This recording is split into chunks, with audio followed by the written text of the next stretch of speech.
Bashkia e Sarandës ka ndërmarrë gjatë kësaj periudhe një sër investimesh në infrastrukturën rrugore me fokus lagjet kryesore të qytetit, zonën e Eksamilit dhe disa prej lagjeve periferike.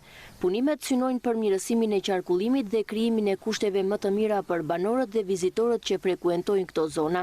Ndërhyrjet kanë përfshirë sistemimin dhe rehabilitimin e segmenteve rrugore që kanë shfaqur probleme ndër vite. Përmirësimi i infrastrukturës pritet të lehtësojë lëvizjen e automjeteve dhe këmbësorëve, duke garantuar një akses më të sigurt dhe më funksional, veçanërisht gjatë sezonit turistik kur fluksi vizitorëve është më i lartë.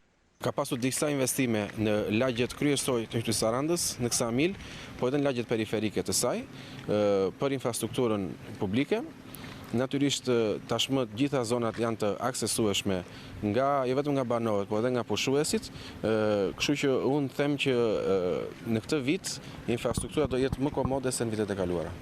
Sipas drejtorit të Drejtorisë së Shërbimeve Publike, Joli Odine, investimet në infrastrukturë do të vijojnë edhe në periudhën e ardhshme. Ai thekson se Bashkia e Sarandës do të vazhdojë të identifikojë dhe adresojë problematikat ekzistuese, me qëllim përmirësimin e infrastrukturës publike, veçanërisht në zonat periferike që ka nevojë për më shumë ndërhyrje. Vazhdimisht Saranda është në investime sipër. Natyrisht që mund të ketë zona kanë përshtypjen që janë shumë periferike, të cilat mund të kenë ndonjë problem, por në vazhdim do të ketë investime të tjera për infrastrukturën e këtyre zonave. Me këto investime, Bashkia e Sarandës synon të rrisë cilësinë e shërbimeve publike dhe të përmirësojë kushtet e jetesës për komunitetin, duke krijuar një infrastrukturë më të sigurt dhe më funksionale për banorët dhe vizitorët e qytetit.